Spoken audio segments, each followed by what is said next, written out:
और आगे बढ़ते हैं। संगम की रेती पर आस्था, अध्यात्म और अटूट विश्वास का सबसे बड़ा समागम माघ मेला 2026 जारी है।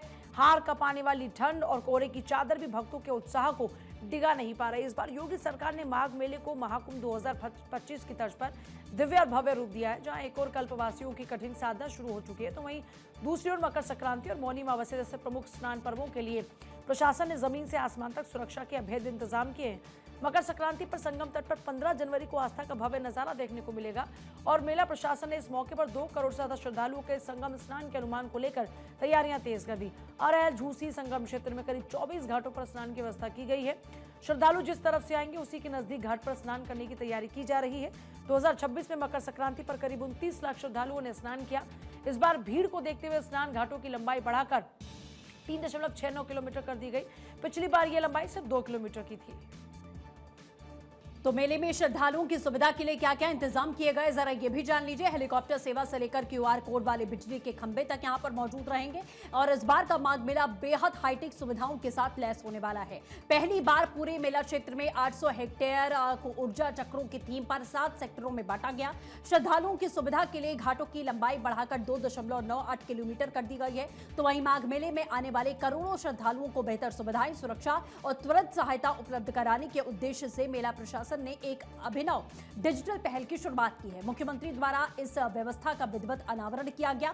इस अवसर पर मुख्यमंत्री ने इलेक्ट्रिसिटी डिपार्टमेंट के काम करने के तरीके की जमकर तारीफ करते हुए कहा कि तकनीक के माध्यम से श्रद्धालुओं की सेवा करना ही आज के समय की आवश्यकता है। ये व्यवस्था माघ मेले के अधिक सुरक्षित, सुव्यवस्थित और श्रद्धालु अनुकूल भी बनाने वाली है। तो माघ मेले में डिजिटल पहल आपको देखने को मिलेगी। मेला प्रशासन द्वारा मेला क्षेत्र में लगाए गए 15,500 विद्युत खंभों पर विशेष क्यूआर कोड चस्पा कर दिए गए हैं। इन क्यूआर कोड के माध्यम से श्रद्धालु सीधे मेला सेवा ऐप से जुड़ पाएंगे। जैसे ही श्रद्धालु क्यूआर कोड को स्कैन करने वाले हैं और उनके मोबाइल फोन पर एक ऑनलाइन फॉर्म भी यहां पर खुलेगा। इसी के साथ नावेद इस समय हमारे साथ में जुड़ चुके हैं, प्रयागराज से हमारे साथ मौजूद हैं, सीधे उनका रुख करते हैं। नावेद, क्या कुछ जानकारी है श्रद्धालुओं को लेकर, क्या कुछ यहाँ तैयारियां की जा रही हैं, क्योंकि रिकॉर्ड टूटने वाला है। 2024 में 26 लाख और अगर 26 की बात करें तो यहाँ माना जा रहा है 2 करोड़ से ज्यादा श्रद्धालु पहुंचेंगे।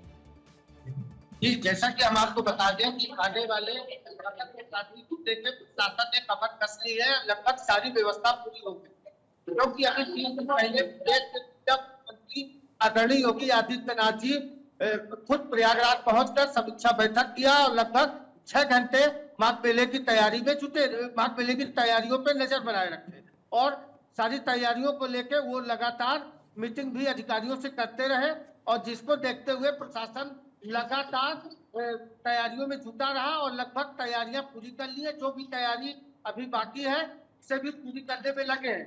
जैसा कि हमारे मकर संक्रांति को लेकर तो रूट डाइवर्ट की वो जो व्यवस्था की गई उसमें ये रखा गया है कि 13 जनवरी से शाम 8 बजे से 19 जनवरी रात 12 बजे तक पूरे मेला क्षेत्र को नो व्हीकल जोन घोषित किया गया है। वही प्रशासनिक और मेडिकल की ही गाड़ियां मेला क्षेत्र में ही पहुंचेंगी। बाकी सारी गाड़ियों को एंट्री बंद कर दी गई है और साथ में अक्षय वट और संगम अक्षय वट का दर्शन भी बंद कर दिया गया है और संगम घाटों को लाने वाले वाहन और पार्कों को पूरी तरह से प्रतिबंधित कर दिया गया है। वही अगर बिल्कुल ठीक है नावेद, आप नजर बनाए रखिएगा, आपसे अपडेट लेते रहेंगे। फिलहाल हमारे साथ जुड़ने के लिए आपका बहुत बहुत शुक्रिया।